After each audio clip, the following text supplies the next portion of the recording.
Después de que el accidente me dejó atrapada en una silla de ruedas, mi propio hijo comenzó a susurrarme al oído. Esta pensión es mía, usted no necesita nada. Por 3 años viví de sobras mientras él engordaba con el dinero de mi sudor. Buenas tardes, mis queridos. Qué alegría poder conversar con ustedes hoy. Soy Casimira Olivares Mendoza. Tengo 78 años bien vividos. Nací en Guanajuato, en el interior de México, pero hoy vivo aquí en Querétaro, también en México, una ciudad acogedora donde encontré paz después de tanta tormenta.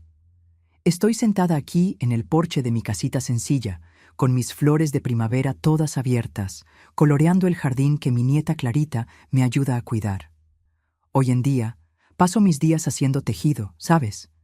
Se convirtió en mi sustento y mi terapia después de todo lo que pasé. Comencé a hacer estas piezas cuando todavía estaba en la silla de ruedas. Fue una manera que encontré de ocupar la mente y las manos cuando parecía que el mundo había terminado para mí. Al principio lo hacía solo para pasar el tiempo, pero después las vecinas comenzaron a hacer pedidos y hoy vendo hasta por internet. ¿Puedes creerlo? Clarita me enseñó cómo funciona esto de Facebook. Tengo hasta un grupito de clientes fieles. Mi rinconcito aquí es sencillo, pero es mío. Tengo mis macetitas de hierbas, albahaca, romero, hierbabuena, que uso para sazonar la comida y hacer tés. Su aroma me recuerda al campo donde crecí, a mi madre cocinando en el fogón de leña. Tengo también un sillón viejo, pero muy cómodo, donde me siento para ver mis telenovelas por la noche. Y es en este sillón donde estoy sentada ahora, contándoles mi historia. Y ustedes, mis queridas y queridos que están viéndome ahora, cuéntenme aquí en los comentarios de qué pueblito me están viendo y a qué horita del día encontraron este video. ¿Por la mañanita con el café, después de la comida o ya de noche? Yo siempre leo todos los comentarios y me pongo tan feliz al saber de dónde son y cuándo sacan un tiempito del día para escuchar las historias de esta abuelita. Cuéntenme, ¿sí? Vamos a crear una cadena de cariño. Saben, hoy voy a contar una historia difícil, pero que necesita ser contada.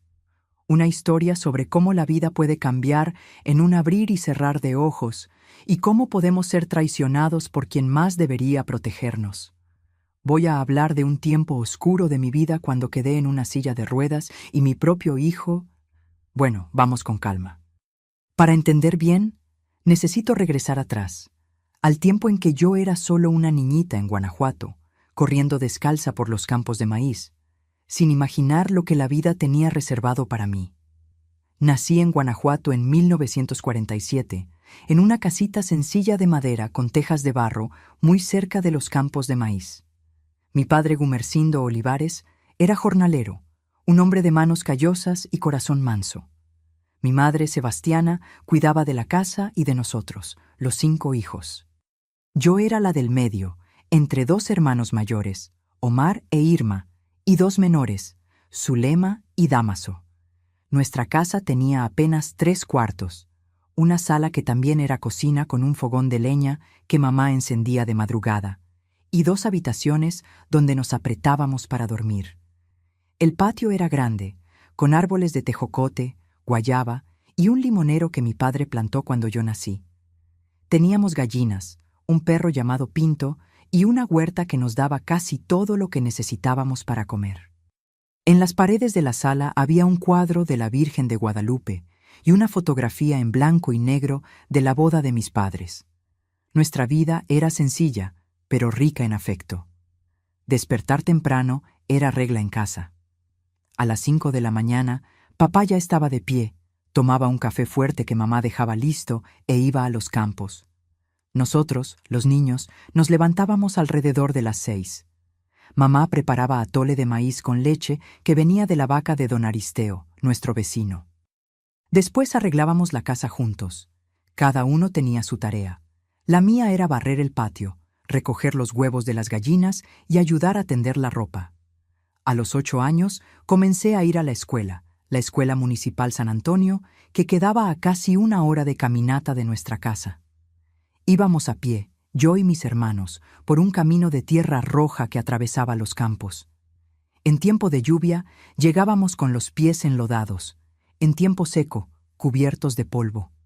Pero éramos felices en ese camino. Jugábamos a adivinar formas en las nubes. Cantábamos canciones que aprendíamos con mi abuela Teodora e inventábamos historias sobre las personas que vivían en los ranchos por donde pasábamos. En la escuela, mi maestra favorita era doña Eulalia, una señora de cabellos grises, recogidos en un moño, que tenía una paciencia de santa. Fue ella quien me enseñó a leer y escribir, abriéndome las puertas de un mundo nuevo. Yo adoraba los libros, aunque teníamos poquísimos en casa, apenas una Biblia vieja y algunos almanaques que mi padre traía de la ciudad. Cuando aprendí a leer bien, leía todo en voz alta para mi madre mientras ella cocinaba o cosía. Los juegos de aquella época eran sencillos: rondas en el patio de la escuela, rayuela dibujada con carbón en el suelo de tierra apisonada de nuestro patio, muñecas hechas de mazorcas de maíz con cabellos de paja que mi abuela me enseñaba a hacer. Los niños jugaban con pelotas hechas de calcetines viejos, rellenos de retazos, y empinaban papalotes con varillas de bambú y papel de seda. Los fines de semana íbamos al arroyo que pasaba cerca de casa. Era estrecho, pero tenía aguas claras donde pescábamos mojarras y nos bañábamos en las tardes calientes de verano. La comida era lo que la tierra nos daba. En el desayuno, además del atole, comíamos gorditas de maíz que mamá horneaba una vez por semana. En la comida casi siempre había arroz, frijoles, una verdura de la huerta y, en los días buenos, un pedacito de carne o huevo frito. La cena era caldo de elote con carne seca o sobras de la comida. En las fiestas de San Juan, que eran las más animadas en Guanajuato, mamá hacía tamales, atole dulce y pan de elote. El pueblo entero se reunía en la plaza central para bailar, saltar la hoguera y soltar globos. Fue en esa época, alrededor de los 10 años, que comencé a percibir que mi familia pasaba por dificultades. El trabajo en el campo no estaba dando tanto dinero como antes, y papá comenzó a preocuparse. Recuerdo a él y a mamá conversando bajito por la noche, pensando que estábamos dormidos. Hablaban de intentar la vida en otro lugar, buscar trabajo en la ciudad grande. No entendí muy bien en ese momento, pero sentía un apretón en el pecho cuando los veía con aquella expresión de preocupación. En 1958, cuando yo tenía 11 años, llegó la noticia que cambiaría nuestras vidas. Un tío de papá que vivía en Querétaro le ofreció un empleo en una fábrica textil que estaba expandiéndose. Sería un trabajo fijo con salario seguro a fin de mes, algo que el trabajo en el campo ya no garantizaba. Después de mucha conversación y algunas lágrimas de mamá, que no quería dejar su tierra natal, la decisión fue tomada. Nos mudaríamos a Querétaro. Recuerdo como si fuera hoy el día que dejamos Guanajuato. Era un domingo por la mañana y el camión que llevaría nuestros pocos muebles ya estaba cargado. Mamá miró por última vez el limonero del patio. Papá se despidió de los vecinos con abrazos fuertes y nosotros, los niños, lloramos al decir adiós a Pinto, nuestro perro, que se quedaría con la familia de don Aristeo. Partimos con el corazón apretado, pero también con esperanza de días mejores en la nueva ciudad. No sabíamos en ese momento que la vida en Querétaro traería tantas alegrías, pero también grandes desafíos para nuestra familia, especialmente para mí. La mudanza a Querétaro abrió un nuevo capítulo en nuestra vida. Nos instalamos en una casa sencilla en el barrio Villanueva, no muy lejos de la fábrica donde papá comenzó a trabajar. Era más grande que nuestra casita en Guanajuato, con 4 habitaciones y un pequeño patio, donde mamá pronto plantó una huerta. La adaptación fue difícil al principio. Éramos los provincianos de Guanajuato, como algunos niños de la escuela nueva nos llamaban. Pero pronto hicimos amigos y nos acostumbramos a la forma de vivir de aquella ciudad que, diferente de Guanajuato, ya tenía más aspecto de ciudad grande, con sus calles anchas y el movimiento del comercio. Los años fueron pasando y la vida siguió su curso. Terminé los estudios primarios, pero no pude continuar. Necesitaba ayudar en casa. Comencé a trabajar a los 15 años como ayudante en un taller de costura cerca de casa. Fue allí donde conocí a Valdemar Mendoza, un muchacho alto, de sonrisa fácil, que entregaba telas a las costureras.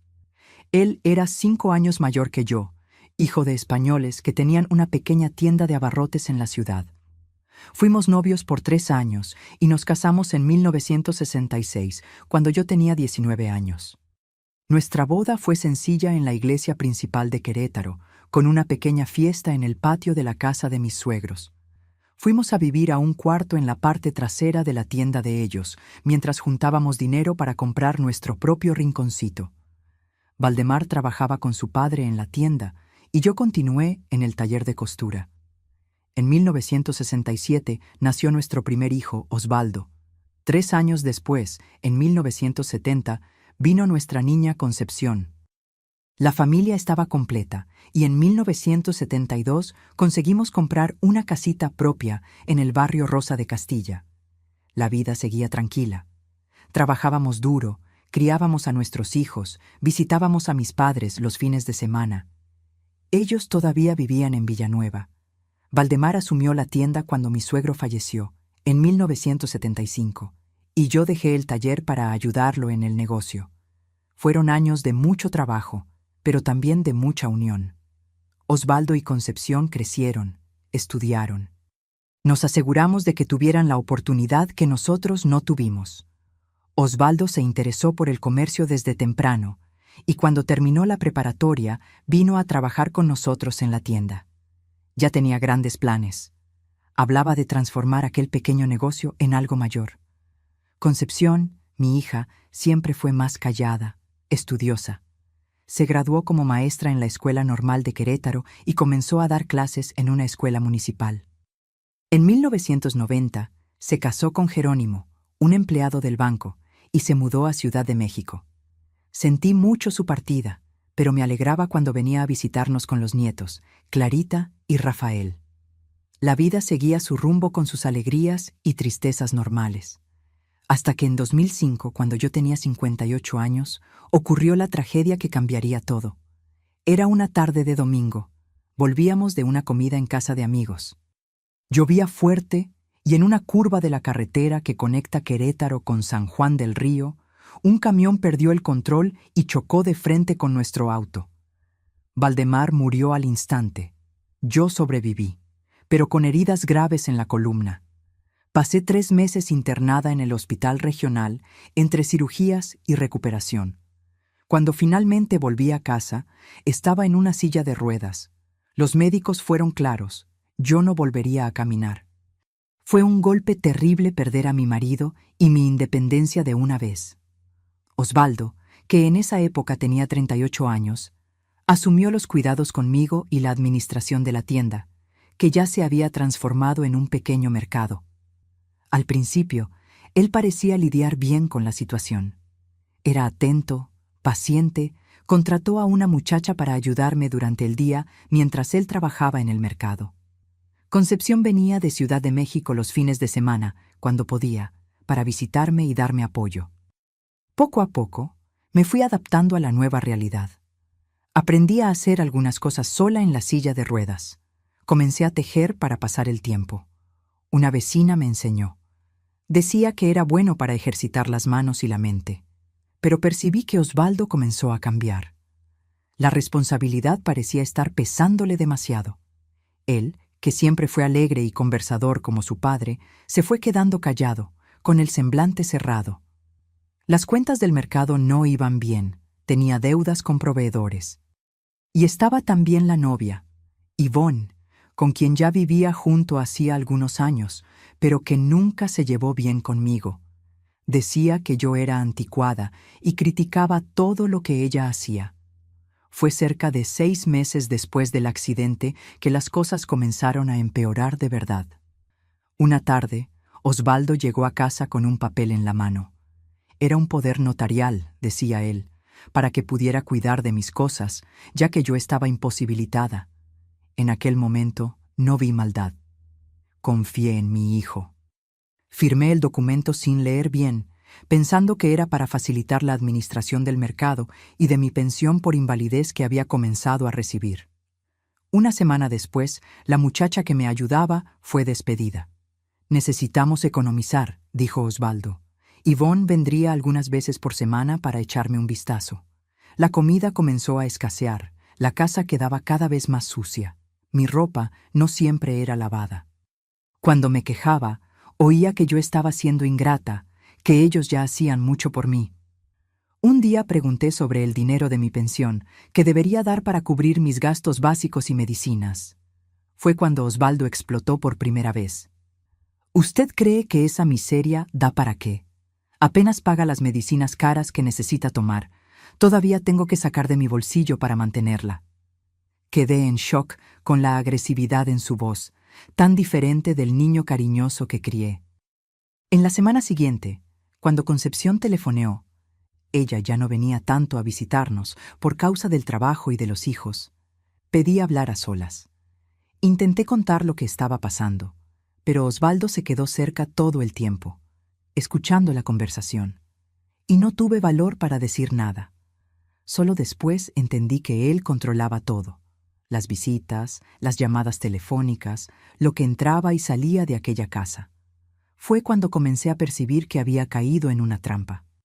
Mi propio hijo, sangre de mi sangre, me estaba maltratando, no con golpes, sino con algo que duele tanto como eso: negligencia, abandono emocional, control de mi dinero. Yo, que siempre fui independiente, trabajadora, estaba allí presa en una silla de ruedas, completamente a su merced. El peor momento fue cuando descubrí por casualidad que el mercado había sido vendido. Encontré un papel debajo de la mesa de la sala. Debía haberse caído del bolsillo de Osvaldo. Era un recibo de venta con un valor mucho mayor del que imaginé que nuestro pequeño negocio valía. El mercado que construimos con tanto sacrificio, que era mitad mío por derecho tras la muerte de Valdemar, había sido vendido sin mi conocimiento real. El poder notarial que firmé le daba ese poder. Cuando confronté a Osvaldo, vino la revelación más dolorosa. Usted no tiene nada más, ¿entiende? El mercado era mío por derecho. Fui yo quien lo hizo crecer. El dinero de su pensión apenas alcanza para sus medicinas. Si no fuera por mí, estaría en un asilo. Debería agradecerme por todavía tener un techo. Aquella noche, sola en mi cuarto, lloré como nunca había llorado antes. No por el dinero o por el mercado, sino por la traición. ¿Cómo mi propio hijo podía tratarme así? ¿Qué había pasado con aquel niño dulce que acuné en mis brazos? Y lo peor, yo estaba atrapada, sin salida, sin poder caminar, sin dinero propio, sin nadie que me ayudara. Concepción estaba lejos, en Ciudad de México, con su propia vida. Mis hermanos estaban dispersos. Omar había fallecido, Irma vivía en Sonora, Zulema en Nuevo León y Dámaso ni siquiera sabía dónde andaba. Aquella noche marcó el inicio de los 3 años más difíciles de mi vida. 3 años de humillaciones diarias, de comida escasa, de medicinas que no siempre llegaban a la hora correcta, de ropa sucia, de soledad. 3 años en que aprendí lo que es el verdadero desamparo. Y todo esto a manos de quien más amaba, de quien menos esperaba. Aquellos 3 años fueron una larga pesadilla. Lo que comenzó con pequeñas señales de negligencia se transformó en un sistema completo de abuso y control. Mi cuarto en el fondo de la casa se convirtió en mi prisión. Osvaldo e Yvonne ocupaban el cuarto principal y la sala, y yo raramente salía de mi espacio, a no ser para ir al baño cuando alguien se disponía a ayudarme, lo que no siempre ocurría en el momento necesario. La silla de ruedas, que debía ser mi aliada para alguna independencia, quedaba frecuentemente fuera de mi alcance. Para que usted no se caiga intentando salir sola, decía Osvaldo con falsa preocupación. Yo sabía la verdad. Era para mantenerme presa, dependiente, sin poder salir ni siquiera a la acera frente a la casa. Las comidas se fueron volviendo cada vez más escasas y de peor calidad. Mientras ellos comían carne y alimentos frescos, a mí me servían restos de días anteriores o comida de calidad inferior.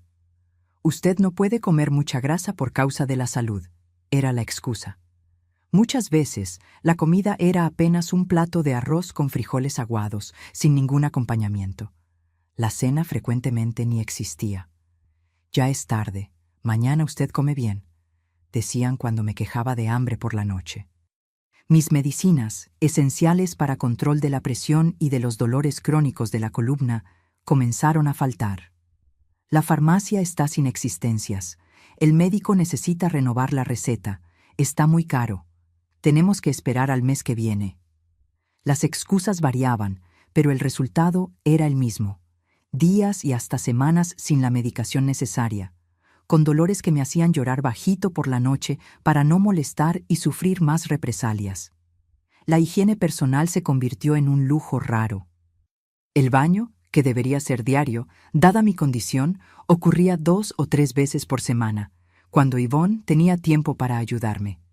Aún así, era apresurado, sin cuidado, muchas veces con agua fría. «No hay gas para calentar tanta agua», decía ella mientras yo temblaba de frío, incluso en los días más calientes. Mi ropa era lavada raramente y la cama cambiada tal vez una vez al mes. El olor en el cuarto era constante, aumentando mi vergüenza y humillación. El dinero de mi pensión, que debería garantizar al menos mi comodidad básica, desaparecía completamente en manos de Osvaldo. Cuando mencioné cierta vez que necesitaba una blusa nueva, porque la única que tenía ya estaba rota, él explotó. «¿Usted piensa que el dinero crece en los árboles? ¿Tiene idea de cuánto gasto con usted? Las medicinas, la comida, el agua y luz que consume quedándose todo el día en casa. Debería agradecer por no estar en un asilo público». Descubrí por casualidad que Osvaldo había comprado un carro nuevo con el dinero de la venta del mercado. También hicieron una reforma en la cocina con armarios nuevos y electrodomésticos modernos. Cosas que yo solo veía cuando raramente me llevaban fuera del cuarto. El contraste entre el lujo en que vivían y las condiciones en que me mantenían era chocante. La peor parte, tal vez, era el aislamiento. Osvaldo controlaba rigurosamente mis comunicaciones con el mundo exterior. El teléfono fijo quedaba en la sala, lejos de mi alcance. Cuando pedí un celular para poder al menos llamar a mi hija cuando sintiera necesidad, fui ridiculizada. ¿Para qué? ¿Para estar molestando a Concepción con tonterías?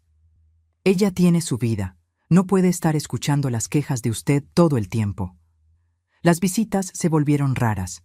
Cuando Concepción llamaba avisando que vendría a verme, frecuentemente Osvaldo inventaba una excusa de última hora. Yo estaba demasiado enferma para recibir visitas. Teníamos un compromiso impostergable. La casa estaba en reforma.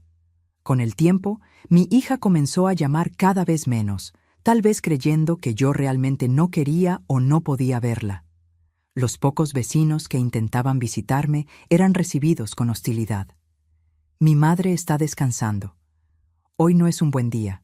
Vuelva en otra ocasión». Eventualmente las personas desistieron. Osvaldo esparció por el vecindario que yo tenía problemas mentales después del accidente, que quedaba confundida e inventaba cosas. Así, caso yo consiguiera hablar con alguien y denunciar lo que ocurría, no sería tomada en serio. Una única persona persistía en intentar verme: doña Quiteña, una señora de casi 80 años que vivía 2 casas más adelante. Ella venía casi todas las semanas trayendo un pastelito o un dulce, y Osvaldo no tenía valor para barrar completamente a una señora de aquella edad, respetada en el vecindario. Aún así, él o Yvonne siempre quedaban en el cuarto durante las visitas, garantizando que yo no pudiera contar lo que realmente ocurría. En una de esas visitas, cuando Yvonne salió por un momento para atender el teléfono, conseguí susurrar a doña Quiteña: «Ayúdeme, por favor. Ellos se están quedando con mi dinero, no me alimentan bien».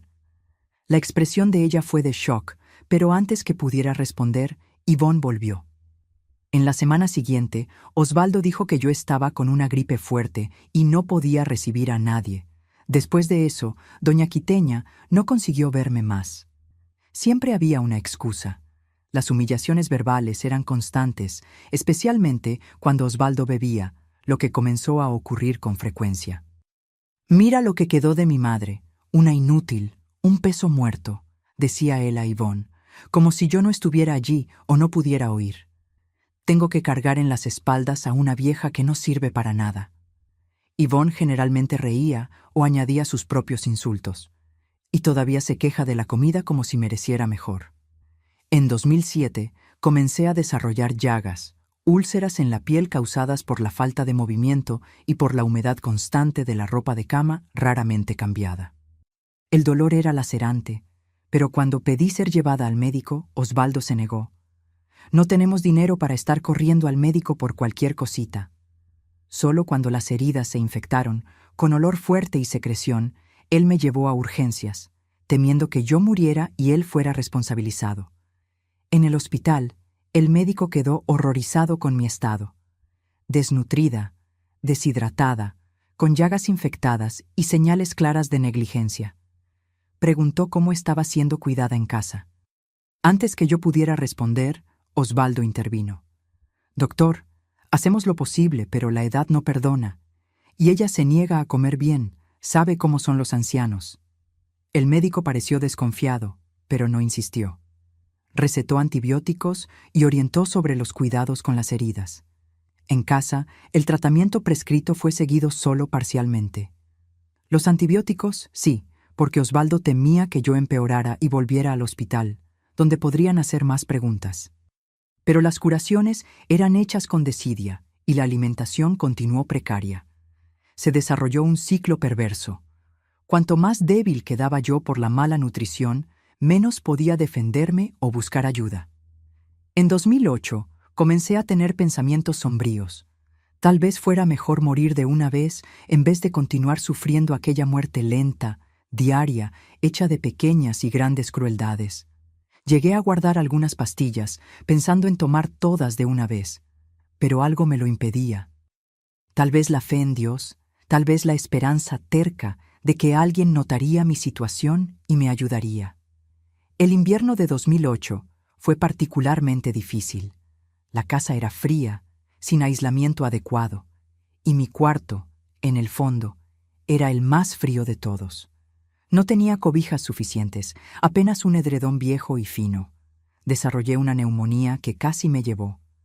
Esta vez, cuando Osvaldo me llevó al hospital, ya casi inconsciente, quedé internada por 2 semanas. Fue durante esa internación que tuve un pequeño rayo de esperanza. Una enfermera, Cruzita, notó las señales de negligencia prolongada. No apenas las llagas, sino también la desnutrición evidente. Las uñas de los pies nunca cortadas, el cabello enmarañado que no era lavado adecuadamente hacía meses. Cuando Osvaldo no estaba cerca, ella me preguntó directamente si yo estaba siendo bien cuidada en casa. Dudé. Años de abuso me habían enseñado a temer las consecuencias de hablar. ¿Y si Osvaldo lo descubriera? ¿Y si nadie me creyera? ¿Y si la situación empeorara aún más cuando yo volviera a casa? Pero la mirada amable de Cruzita me dio valor. Con voz temblorosa, conté un poco de mi situación. No todo, apenas lo suficiente para que ella entendiera que algo estaba muy mal. Cruzita prometió buscar ayuda, hablar con la trabajadora social del hospital. Por un momento, sentí una punta de esperanza, pero Osvaldo, siempre vigilante, percibió que yo estaba conversando demasiado con la enfermera. Al día siguiente, exigió mi alta hospitalaria contra las recomendaciones médicas, alegando que cuidaría de mí en casa. De vuelta a mi cárcel doméstica, la situación empeoró. Osvaldo, sospechando que yo había hablado algo, se volvió aún más controlador y cruel. Si usted piensa que alguien va a creer a una vieja caduca contra el hijo dedicado que cuida de ella, está muy equivocada. Voy a negar cualquier denuncia, y usted va directo a un asilo público, de aquellos donde los viejos quedan amarrados en la cama y llenos de heridas. La amenaza del asilo era su triunfo constante. Él sabía que yo temía más que todo ser abandonada en un lugar impersonal, entre extraños, lejos de cualquier posibilidad de rescate. Al menos en casa, por peor que fuera, yo todavía tenía la pequeña esperanza de que algún día mi hija descubriría la verdad o algún vecino lo notaría y denunciaría. El año 2009 comenzó tan sombrío como el anterior había terminado. Yo ya no tenía más fuerza para resistir o protestar. Aceptaba la comida escasa sin quejarme. No pedía más medicinas cuando los dolores aumentaban. No imploraba por baño, incluso cuando el olor del propio cuerpo me asqueaba. Me había resignado a aquella media vida, aquella existencia de sombra. Pero el destino a veces tiene caminos sorprendentes. En marzo de aquel año, recibí una visita inesperada que lo cambiaría todo. Concepción, mi hija, apareció sin avisar. Había intentado llamar varias veces en las semanas anteriores, pero Osvaldo siempre decía que yo estaba durmiendo o indispuesta. Preocupada con la dificultad creciente de hablar conmigo, ella decidió venir personalmente, trayendo a mi nieta Clarita, en la época con 16 años. Osvaldo no estaba en casa aquel día. Había ido a una ciudad vecina a resolver negocios. Ivone intentó impedir la entrada de Concepción, diciendo que yo estaba muy enferma, pero mi hija fue firme. Es mi madre y voy a verla ahora. Cuando Concepción entró en mi cuarto y vio mi estado, delgada, sucia, con heridas mal cuidadas, en un ambiente insalubre, el shock en su rostro lo dijo todo. Mamá, por el amor de Dios, ¿qué le hicieron a usted? En aquel momento, las barreras que yo había construido para soportar el sufrimiento sin enloquecer se derrumbaron. Comencé a llorar como una niña perdida, incapaz de hablar por algunos minutos. Cuando finalmente conseguí calmarme, conté todo. El poder notarial firmado sin entender, el dinero de la pensión desviado, la venta del mercado sin mi consentimiento real, la comida negada, las medicinas racionadas, los abusos verbales, el aislamiento forzado. Concepción escuchó todo en silencio, lágrimas escurriendo por el rostro. Clarita, mi nieta, sostenía mi mano, llorando también. Cuando terminé de hablar, Concepción tomó el celular e hizo 2 llamadas, una para el marido Jerónimo en Ciudad de México y otra para la policía local. «Esto acaba hoy, mamá», dijo ella con una determinación que nunca vi antes en su voz. «Voy a llevarla de aquí ahora mismo». Marzo de 2009 marcó el fin de mi cautiverio. Cuando Concepción vio mi estado, su reacción fue inmediata y decisiva. «Vamos a acabar con esto hoy mismo», dijo ella con una firmeza que nunca había demostrado antes. Llamó a Jerónimo en Ciudad de México y a la policía local, explicando brevemente la situación. Mientras esperábamos, Concepción y Clarita intentaron mejorar mi estado. Mi hija me dio un baño cuidadoso, lavó mi cabello enmarañado y cambió mi ropa. Cada movimiento revelaba una nueva marca de negligencia en mi cuerpo. Las llagas en la espalda, los hematomas inexplicables, las uñas encarnadas de los pies. «Mamá, ¿cómo dejaron a usted llegar a este punto?», murmuraba Concepción entre lágrimas mientras intentaba ser gentil para no lastimarme más. La policía llegó antes de que Osvaldo retornara. 2 policías, un hombre y una mujer, documentaron mi estado y el ambiente precario donde yo vivía. La policía, sargento Eulalia, tenía experiencia con casos de abuso de ancianos e hizo preguntas detalladas sobre mi situación financiera, el poder notarial, la venta del mercado. Tomó mi declaración con paciencia, permitiendo que yo descansara cuando la emoción me dominaba. «Doña Casimira, usted está segura ahora», garantizó ella. «Vamos a providenciar que usted reciba los cuidados necesarios y que los responsables sean castigados». Su voz firme me dio consuelo, pero yo todavía temía la reacción de Osvaldo cuando descubriera lo que estaba pasando. No tuve que esperar mucho. Osvaldo llegó cuando los policías todavía estaban en la casa. Al ver las patrullas estacionadas en el frente, entró apresurado, su expresión cambiando del susto para la rabia cuando vio la escena en mi cuarto. Yo limpia y cambiada, Concepción a mi lado, los policías documentando todo. «¿Qué es esto? ¿Qué están haciendo en mi casa?», gritó él, intentando asumir el control de la situación. Cuando los policías explicaron que estaban investigando denuncias de abuso y negligencia, él intentó su estrategia habitual. «Mi madre tiene problemas mentales desde el accidente. Inventa cosas. Pregunten a cualquier vecino cómo cuido bien de ella». Pero era demasiado tarde para sus mentiras. Las evidencias estaban allí, visibles en mi cuerpo maltratado, en el cuarto insalubre, en la nevera llena de comida buena que nunca llegaba a mi plato. Y más importante, había testigos ahora, no apenas Concepción y Clarita, sino los policías que documentaban cada detalle. Mientras los policías llevaban a Osvaldo para prestar declaración, Concepción me llevó directo al hospital. Jerónimo llegó de Ciudad de México aquella misma noche, manejando lo más rápido que pudo cuando supo de la situación. En el hospital fui internada inmediatamente.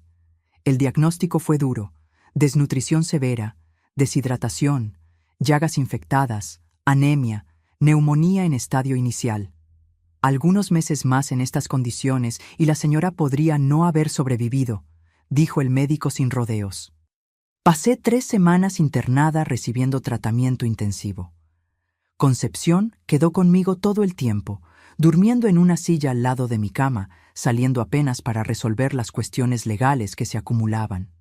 Jerónimo volvió a Ciudad de México para cuidar de los hijos y del trabajo, pero venía los fines de semana.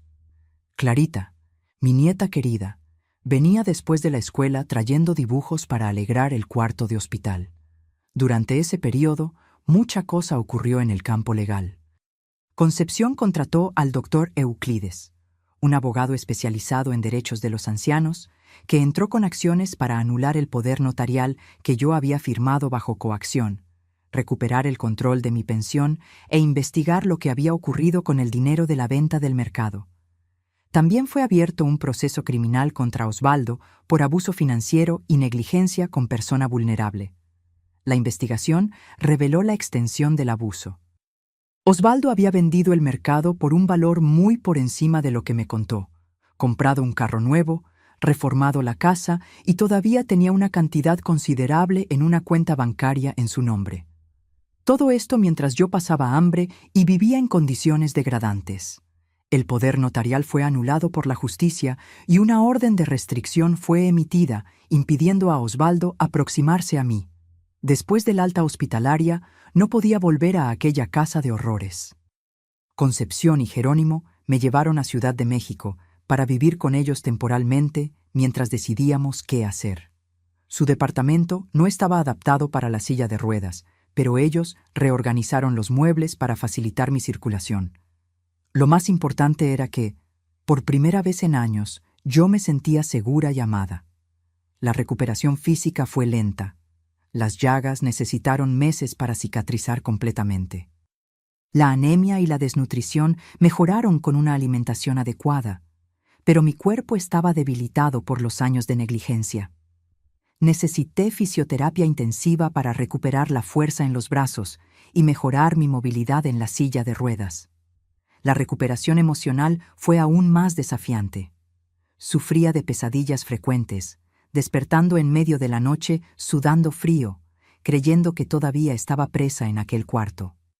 Tenía crisis de llanto repentinas, momentos de pánico cuando quedaba sola por mucho tiempo. Lo peor era la herida de la traición.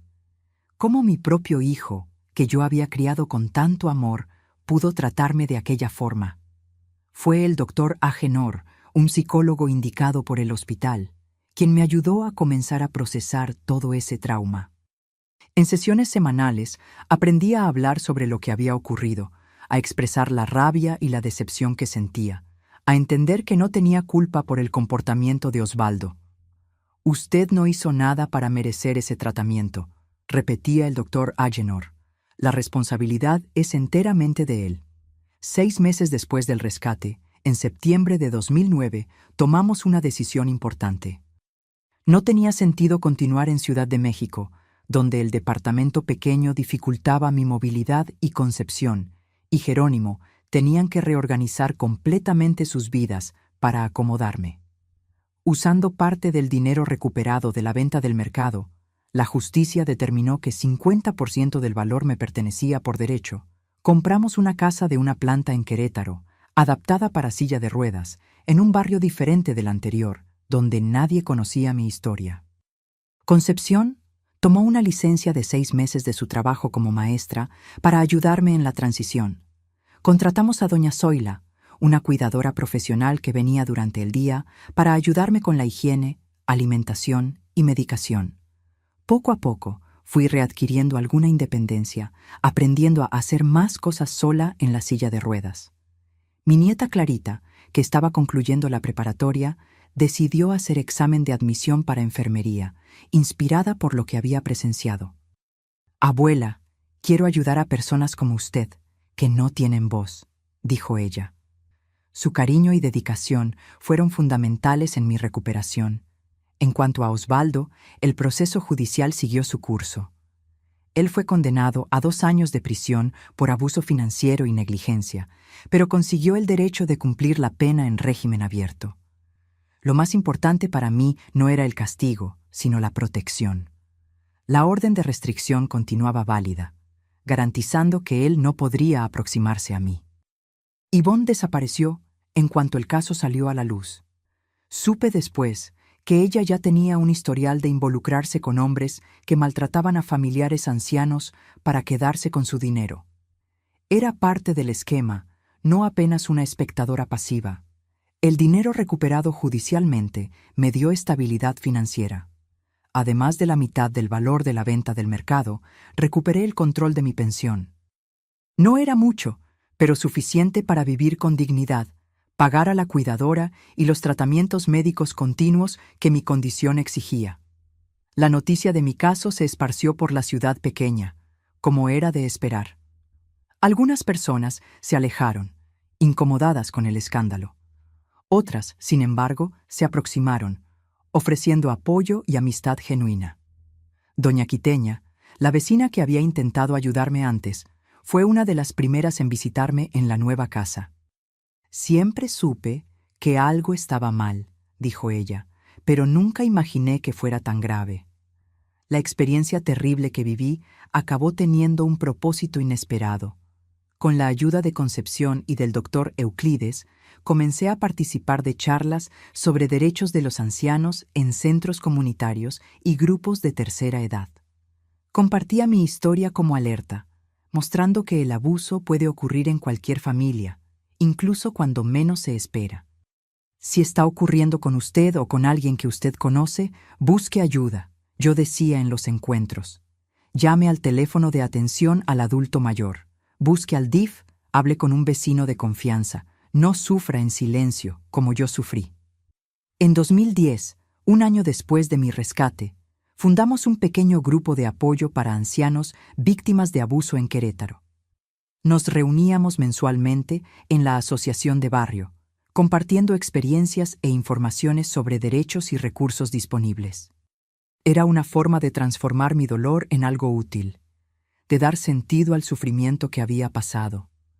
Aquellos años oscuros no definen quién soy, pero lo que aprendí con ellos forma parte de mí ahora. Aprendí sobre la capacidad humana para la crueldad, pero también para la bondad y la redención. Aprendí que nunca es tarde para recomenzar, para encontrar un nuevo propósito. Y sobre todo, aprendí que pedir ayuda no es debilidad. Es el primer paso para la liberación. Hoy, a los 78 años, vivo una vida tranquila y digna aquí en Querétaro, en la misma casita adaptada que compramos en 2009. Los años pasaron y mucha cosa cambió.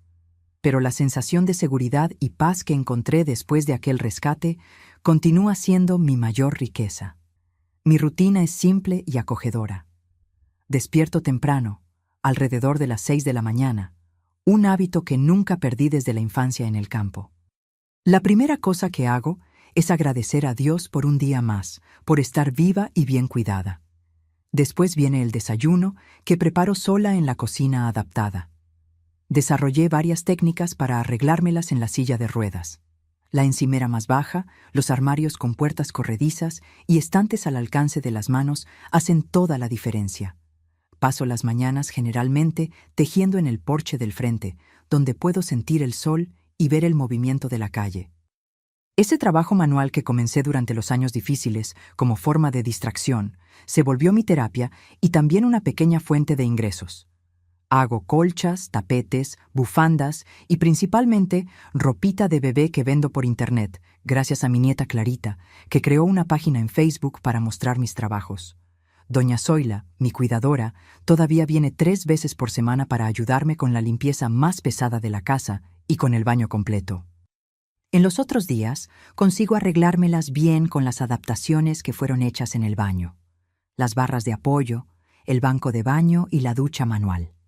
Es una victoria inmensa para mí conseguir cuidar de mi higiene personal después de tantos años dependiendo totalmente de los otros. La comida es un momento especial de mi día. Me gusta cocinar platos simples de mi infancia. Arroz, frijoles, una carne guisada con papas, siempre con condimentos frescos de la huerta que mantengo en macetas, adaptadas a la altura de mi silla. A veces, cuando las manos duelen mucho por causa de la artritis, compro comida del restaurante de Doña Olga, aquí de la esquina, que conoce mis gustos y siempre se esmera en el sazón. Las tardes son dedicadas a diferentes actividades, dependiendo del día. Los lunes y miércoles voy al centro de convivencia del adulto mayor, donde participo de un grupo de artesanía y de charlas sobre salud y derechos. Es allí que nuestro grupo de apoyo a ancianos víctimas de abuso continúa reuniéndose, ahora con el apoyo del ayuntamiento. Los martes y jueves recibo la visita de la fisioterapeuta Inés, que me ayuda a mantener la movilidad de los brazos y a prevenir las temidas llagas. Los viernes son especiales. Día de recibir la visita de mi nieta Clarita, que ahora con 32 años ya es enfermera graduada, casada y con un hijito de 2 años, mi bisnieto Rafael. Ella se mudó a Querétaro después de graduarse, justamente para quedar más cerca de mí. Verla jugando con el pequeño Rafael en la alfombra de mi sala llena mi corazón de una alegría que no consigo describir. Es como si la vida hubiera dado una vuelta completa, trayendo de vuelta la inocencia y la esperanza que un día pensé haber perdido para siempre. Los fines de semana son más quietos. Asisto a las misas por la televisión el domingo por la mañana. Todavía no me siento cómoda en multitudes, un vestigio de los años de aislamiento forzado. Por la tarde me gusta leer.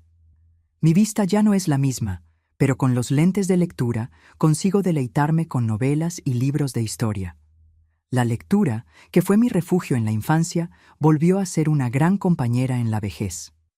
Concepción y Jerónimo, que continúan viviendo en Ciudad de México, vienen a visitarme al menos una vez al mes. Mi hija se jubiló como maestra hace 2 años y ahora tiene más tiempo para pasar conmigo. Estamos más próximas que nunca. El trauma que vivimos juntas creó un lazo especial entre nosotras. Ella entiende mis fragilidades, respeta mis momentos de tristeza y celebra conmigo cada pequeña victoria del día a día. Financieramente, vivo una vida modesta, pero confortable. Mi pensión, sumada a la pequeña renta que obtengo con la artesanía, cubre mis necesidades básicas. El dinero recuperado de la venta del mercado fue en gran parte usado en la compra y adaptación de la casa, pero una pequeña reserva todavía me da seguridad para emergencias médicas. No es una vida de lujos, pero después de lo que pasé, tener comida saludable en la mesa, ropa limpia en el armario y medicinas a la hora correcta ya es un lujo inmenso. Mi salud, considerando todo lo que pasé, está sorprendentemente bien. La silla de ruedas continúa siendo mi compañera inseparable. Las lesiones en la columna del accidente eran irreversibles. Tengo problemas de presión alta, controlados con medicación, y la artritis que dificulta algunos movimientos, especialmente en días fríos. Pero me considero afortunada. Muchos en mi edad y con mi historial de traumas estarían en condiciones mucho peores. La relación con Osvaldo continúa siendo una herida abierta. Él cumplió su pena en régimen abierto y, por lo que supe, se mudó a una ciudad en el interior de Sonora. Después de eso, nunca más intentó contactarme directamente. La orden de restricción y tal vez la vergüenza lo mantienen alejado. A veces, en las noches más silenciosas, todavía me encuentro pensando en él, preguntándome dónde erré, qué podría haber hecho diferente.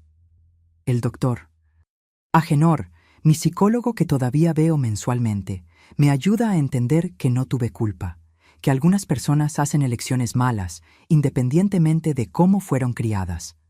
Una de las mayores alegrías de mi vida actual es el reconocimiento que recibo por el trabajo con otros ancianos. El año pasado, recibí un homenaje del ayuntamiento por los 10 años de dedicación al grupo de apoyo.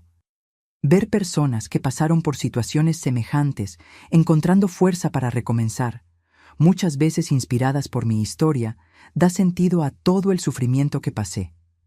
Los vecinos de la calle donde vivo se volvieron una segunda familia. Doña Quiteña, aquella misma señora que intentó ayudarme en los tiempos difíciles, acabó mudándose cerca de mi casa nueva, por coincidencia. A los 98 años, todavía lúcida y activa, es mi compañera de té de las 5, todos los miércoles. El señor Dámaso, un señor viudo que vive del otro lado de la calle, siempre aparece con alguna fruta de su patio o para arreglar alguna cosa que se rompió en casa. La tecnología también trajo cambios positivos para mi vida. Clarita me enseñó a usar una tableta donde puedo ver fotos de la familia, conversar por video con Concepción cuando ella está en Ciudad de México e incluso vender mi artesanía online. Nunca imaginé en aquella infancia en Guanajuato, corriendo descalza por los campos de maíz, que un día estaría conectada al mundo entero a través de una pantallita en la palma de la mano. Si miro hacia atrás, veo una vida de altos y bajos, de dolores profundos, pero también de grandes alegrías. El tiempo que pasé en aquel cuarto oscuro, tratada como una carga, podría haberme amargado para siempre. Pero elegí un camino diferente, el de la gratitud por las pequeñas bendiciones de cada día, por el sol que entra por la ventana del porche, por el olor del café fresco por la mañana, por la sonrisa de mi bisnieto. En Querétaro, encontré no apenas un hogar, sino un propósito. Aquí, en esta ciudad que me vio sufrir, pero también me vio renacer, aprendí que nunca es demasiado tarde para recomenzar. Como dice aquel viejo dicho que mi madre repetía, Dios escribe derecho por líneas torcidas, y las líneas de mi vida, por más torcidas que hayan sido en algunos momentos, me trajeron exactamente donde yo debería estar. Mis queridos que me acompañaron hasta aquí, después de compartir mi historia con ustedes, siento que necesito dejar algunos consejos que vienen del fondo de mi corazón y de mi propia experiencia dolorosa. Si usted es una persona anciana que está pasando por situación de abuso o conoce a alguien en esa condición, preste mucha atención a lo que voy a decir. El abuso financiero contra ancianos es una violencia silenciosa que muchas veces ocurre dentro del propio hogar, practicada por quien debería protegernos. Comienza de forma sutil. Un hijo o pariente que ayuda a administrar el dinero de la pensión, que pide firmar documentos sin explicar bien, que asume control de las cuentas bancarias para facilitar. Poco a poco, la persona anciana va perdiendo autonomía, voz y dignidad. Aprendí de la peor manera posible que confiar ciegamente, incluso en hijos o parientes próximos, puede ser peligroso cuando se trata de dinero. No tenga vergüenza de verificar extractos bancarios, de pedir explicaciones claras sobre sus finanzas, de consultar a un abogado antes de firmar cualquier documento. Su dinero es fruto de su trabajo, de su vida entera de esfuerzo. Usted tiene todo el derecho de saber dónde y cómo está siendo usado. Si usted está viviendo una situación de abuso, sepa que existen caminos para salir de ella. El primer paso, y tal vez el más difícil, es romper el silencio. Cuente a alguien de confianza, otro familiar, un vecino, un profesional de salud. Existen órganos públicos preparados para ayudarle. El teléfono de atención al adulto mayor recibe denuncias anónimas 24 horas al día. El DIF de su ciudad ofrece apoyo y la Fiscalía Especializada en Atención al Adulto Mayor, presente en muchas ciudades, está especializada en estos casos. Para las familias, dejo una alerta. Estén atentos a las señales de abuso financiero en ancianos próximos. Cambios repentinos en testamentos o en el control de bienes, retiradas inexplicables de dinero, parientes que impiden visitas o controlan excesivamente los contactos del anciano. Todo esto puede indicar que algo está mal.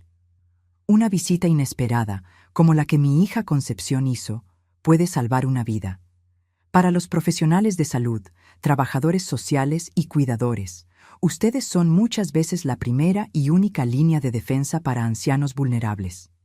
Una mirada atenta, una pregunta hecha en privado, puede abrir la puerta para que el anciano revele el abuso que está sufriendo. Fue así con la enfermera Cruzita, que notó las señales de negligencia en mi cuerpo y tuvo el valor de preguntar. A los ancianos que, como yo, consiguieron liberarse de situaciones abusivas, nuestra historia no termina en el trauma. Hay vida, propósito, alegría después del sufrimiento.